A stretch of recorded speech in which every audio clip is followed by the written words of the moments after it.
Day 3 started by waking up after 11 AM. After leaving the safety of my new base, I decided to go back to the house I used as my shelter for the first day.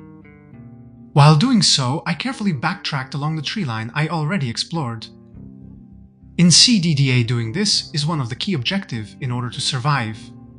Mainly because you have to keep in mind a very important peculiarity of this difficulty. Every single unexplored chunk will have a group of at least 10 zombies, and you can't afford alerting them all at the same time, or else you will lose your base in the best case, while in the worst, your life. Anyway, my objective was to move to my new base everything useful I had left behind. Starting from some literature and entertainment VHS I previously ignored in the bookshelves. More literature from the bathroom and some electronics I could dismantle later.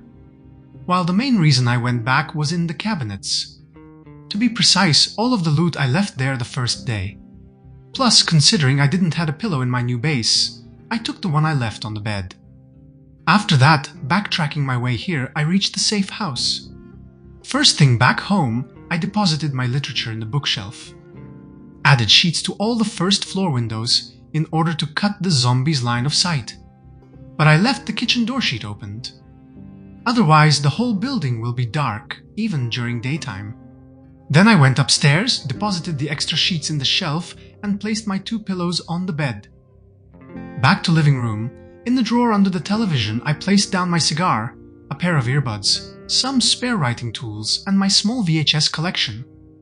After that, I used a plastic chair outside to rest 30 minutes from the fatigue of moving heavy load between the bases, before finally heading out to explore the area above the house. Near the tree line, I got my first kill for the day. While reaching the road, I noticed that I was constantly losing health. The reason for this was that I was starving to death. I needed to ration my food as much as I can to survive, so I ate only a quart of a granola bar just to stop the health loss. Then I had no time to properly check the mailbox and the trash can before being chased by a zombie.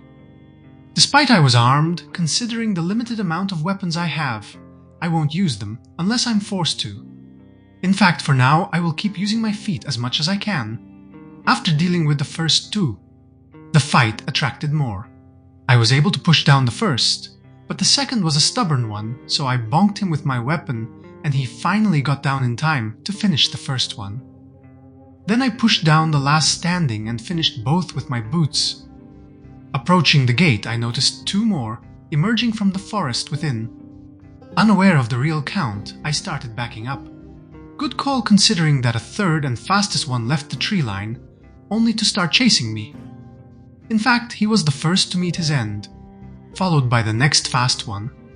At this point, to my knowledge, I was left only with the 2 slow one. The first was quick to die, but the second got up because I missed the shot with my metal bar. Thankfully, I had time to deal with him before another joined the fight. As soon as he was dealt with, my character was already out of breath. So I started looting my victims. The construction worker had a belt. I will need it in the future. He also had a pair of jeans in good condition. Finally, I got 1 after 100 kills. He even had for me a spare pair of great boots. To my delight, I also found a pair of knee pads. This is one of the new protective layers for legs introduced in Build 42. That offers a whopping 30 bite and 50 scratch defense. After equipping both of them, I took another bite at my granola bars, considering I was starving again. This break was enough to recover my breath, therefore was time to keep pushing in the compound. At the gate, I defeated the next enemy. While before I was able to get inside the house, more started to pour from the forest. The first was fast, allowing me to kill him quickly. Despite the second fell from my first push, I had no time to finish him before the other 2 went for a pincer attack. While backing down, I was able to push down the first, avoiding the second that went for a bite. They were too quick getting on his feet, so I was forced to stun one of them with my weapon before backing away. Exhaustion started to kick back in. This forced me to resort to my weapon, alternated with my bare hands, in order to deal with the group as efficiently as I can. After the fight, I was pleased to find that one of them had a kitchen knife in perfect condition. After taking it, was time to find out for what I fought for. In the cabinet there was just a good book to read, while in the drawer there was a TV remote I can dismantle later. But the real reward was waiting for me in the bookshelf. A whopping 4 skill books and 2 literature. Not level 1 stuff, but I planned to survive long enough to read all of them. Plus, as a bonus, it even had an angler magazine that would come in handy when I secure a fishing spot. Next in the fridge, I found some cow's milk. To my surprise, it wasn't rotten. Plus, in the last cupboard, I even found some canned potatoes. This house loot gave me hopes for a better future, so I was glad for the trouble I went through in order to get here. After filling my pot with more water to drink, I marked this place as looted and rested on the chair, while I read a few extra pages from the Foraging Level 1 book. 40 minutes later, I was rested enough to leave the safety of this house and head back to my base. But before reaching the road, I tripped on a bush and scratched my neck. Thankfully, I kept some rags on me for this eventuality to patch myself. What doesn't kill you makes you stronger, so I didn't mind for some first aid experience, despite the pain debuff to my damage. Also, in the fight before, my iron pipe broke, but I still can use it as a weapon, so I equipped it on my back again. On my way back home, I noticed a group of at least 8. Initially, considering my injuries, I decided to let future me dealing with them. But the brave part of me pushed me back to seek for a fight. I was immediately rewarded by leveling my sneaking, so I took this as a sign that this fight will end well. Carefully, I approached the group until the first started going in my direction. While waiting for the fight to come to me, I moved my spare jeans in my backpack to get rid of at least the encumbrance moodle. The fact that the rest of the horde also started reacting, I decided that was wise to get a little bit more back. This allowed me to lose the aggro and deal with the fast one. Next 2 was attracted by the noise. After leading them behind the first fight location, I killed the fast one near the mailbox, followed by the 2 slow one that came one at a time. Checking the road, I spotted 6 more. One of them was already locked on me. I patiently waited for him to join the graveyard. Soon after, another reacted to the fight noise and joined the party. Next, I separated the closest one from the group of 3 left on the road. While getting closer, I was again rewarded for my determination with a level in light-footed. I know that it's getting late and the last 2 zombies seems to being asleep already. So I went closer to one of them in order to get his attention and dispose of him. Before pressing on, I ate another chunk of my granola bar to stop the health loss. In the meantime, a new Zed came from the trees. After dealing with this one, I went for the last road fight.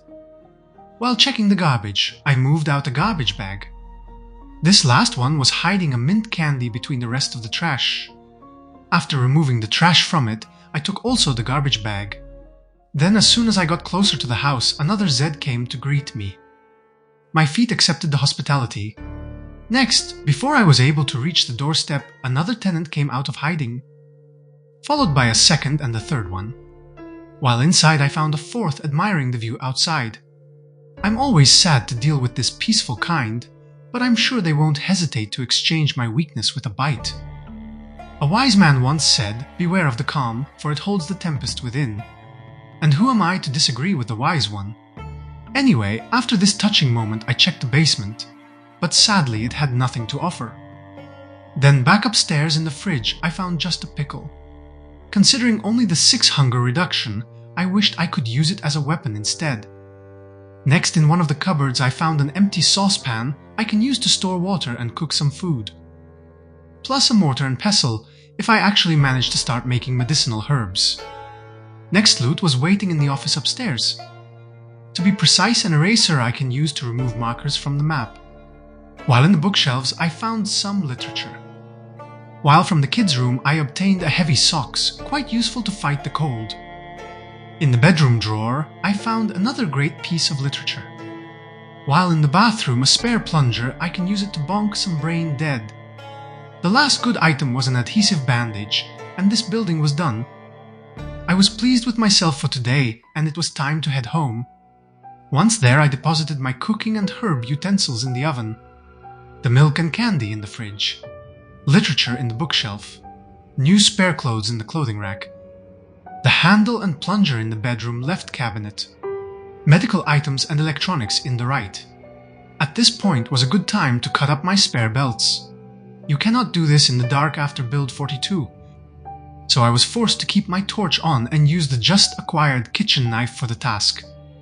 Leather strips you obtain this way, beside being used for tailoring, it's also the most effective bandage you can use to fight infection and heal faster. This is why I use them to tend to my wounds.